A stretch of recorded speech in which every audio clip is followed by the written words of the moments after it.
I thought it was an incredibly physical scrimmage. Probably the most physical that I can remember being a part of. I thought I saw a gear from our players, another level of intensity that I had not seen yet, and that was really exciting going into really the last scrimmage. We talk about this all the time. Game day is always different. It's a different mentality, and there's nothing that we can do to emulate exactly what game day is going to be, but a scrimmage is the closest simulation that we can give you to exactly what game day is going to be like. And so jobs are won and lost in those situations.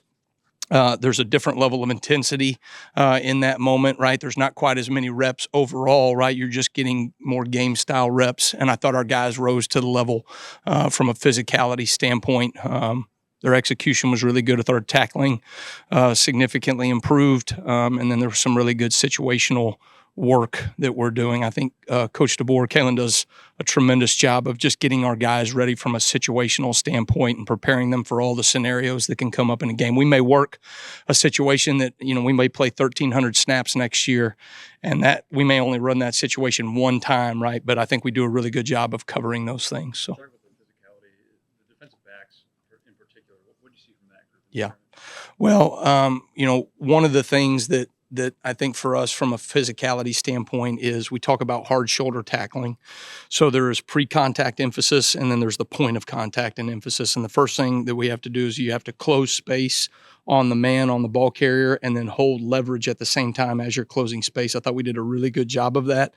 And it allows them to get in a position to where they can work what we call a same foot, same shoulder, and then a finish on top, right, which means finish in a dominant position. So did a really good job of closing space and holding leverage. And then I thought, we finished in a physical on top position for most of the scrimmage. So a lot of missed tackling. I think there's a misnomer out there. If you play defense right where a ball carrier has a ball with space, you're going to have more missed tackles, right? But if you can close that space, right, and it's a bang bang, he catches the ball, or he gets all of a sudden to the second level and the run fit, but we have somebody immediately there, you're going to have less missed tackles, right, simply because you're closing the space around those ball carriers. And I think our players are doing a really good job of that right now.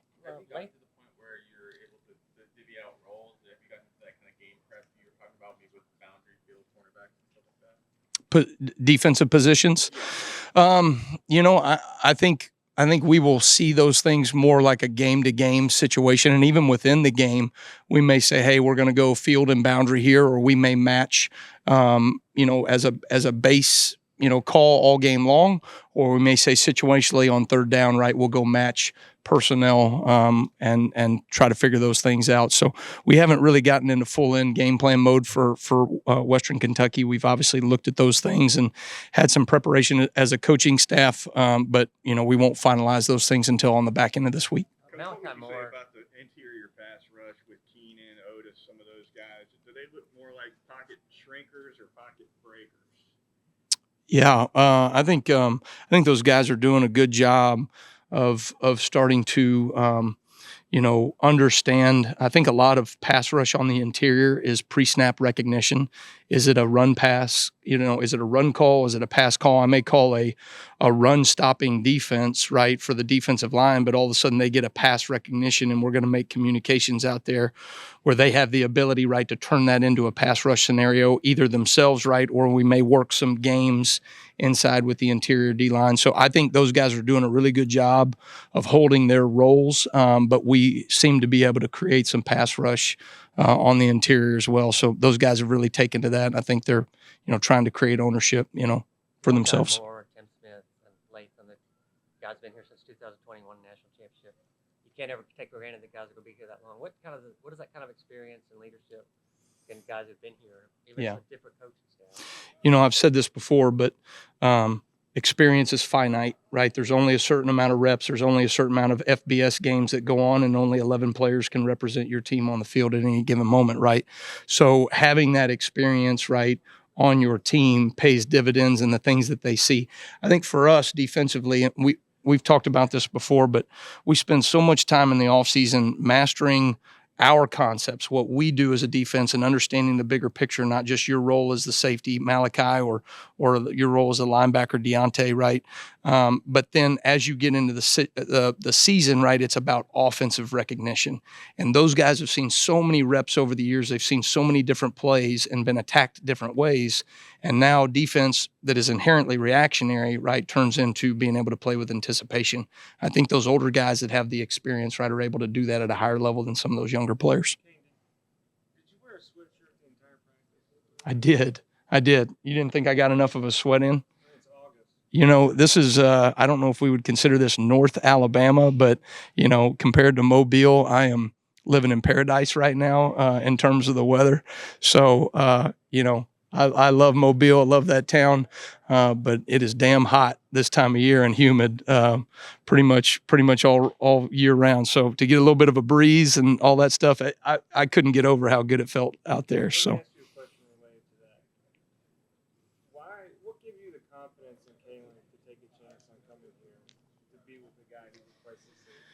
Well, you know, Kalen and I had been in the foxhole together, you know, before. And so, you know, when you get to know Kalen DeBoer, you see the confidence that he has. It's certainly a humble confidence. But for his, you know, players, coaches, the way he conducts himself, the way that he game plans, the stress that our offense puts on people, I thought was certainly an opportunity to get, you know, back with him and to work with him again was something I was really looking forward to. And then, you know, I think we talk about this, right? You know, the greatest players always step up in the biggest moments. Well, it's the same thing for coaches, right? You know, Coach Saban has really set the standard of what defensive play is supposed to look like in college football for the last 3 decades. And to be able to, you know, step in place for that and to be able to run this defense and make some changes in what we're doing and all the things he's been able to do to help. You know, I wanted to take advantage of that opportunity. I wanted to be able to continue the legacy that he's created here and defensive foundation and the way that we do things. And so I just thought it was a special opportunity and one I was not going to pass up. What are some of the things you've seen from Mac at the husky position? What does he offer on the field? From who? King. Yeah, I think you know, King's athletically, I mean, he's very fast individual, very physical. He's got some really good instincts. He seems to be really making plays on the ball. I would say when we go scrimmage-like situations, he tends to elevate his game. I don't know if, you know, you call the word a gamer or whatever it may be, right? But I think he's a very instinctive football player. Been very pleased with how he's kind of taken to the defense. You know, young players in the defense, right? You're going to see some of these guys play, and we're going to take some lumps doing that, right? Young players, again, experience is finite, right? They have to go through some of those experiences to deal with those things. But we're going to get those players in. They're going to play in meaningful snaps in games. And you hope, right, that the same King Mack or Red Morgan or Zabian Brown or whoever it may be is not the same guy at the end of the season, right? They continue to elevate their game and grow. And if they do that, right, we're going to be in an okay position from a defensive standpoint. You asked a question a second ago. You and Kalen both talked about this being the most physical scrimmage since you've been here. Do you feel like that was something the coaches pushed on the players heading into the scrimmage, or they took it upon themselves, or a little bit of both? Yeah, I think I don't think you come to Alabama unless you're a true competitor, you know, unless you want to be in those big moments, right? And so we talk about this all the time. I like guys that love to win and hate to lose, love to work and hate to lose. And so guys that love to go about the work, that are focused on doing the next right thing, always striving to be the best versions of themselves and don't mind putting in the work. But guys that hate to lose, as opposed to guys that just enjoy winning, will do whatever it takes to get something fixed when adversity hits. And so, you know, our offense has created tons of challenges for us and what we have to defend. And so I think our guys have responded really well to that adversity. And I didn't think in scrimmages, particularly early on in games, in the springtime or in fall scrimmage 1, you really look at us last year, we were the same way. We didn't start fast enough, and I think our guys have really taken that challenge upon themselves. Last question. Defensive linemen. We heard last week that on offense that they don't want to stack certain players at wide receiver. You've got 3 basic positions on the defensive line. Is that a situation too that you? I'm not sure. I understand what you're asking. Competition, I guess. You're saying like how many guys will we play? Is that? Maybe, yeah. Well, I think defensive line, those are big boys in there, right? And so when you have some of these offenses that can sustain long drives and now they're going tempo and they're spreading you out laterally and vertically and making you run to swarm tackle, right, and get around the ball, naturally, right, you're going to get tired, especially early in the season, especially in the South, right, those things. So early in, I think you're going to see a good rotation of those defensive linemen. I think we went over it as a defensive staff, who is above the line as we head into the first game and who is maybe on or slightly below the line that we've got to continue to work to get them in position that in meaningful snaps they can take in the game. But I think from a defensive line standpoint, we've got a number of guys that can do that, and I'm excited to see them early on. Thank you. All right. Thanks, guys. Roll Tide.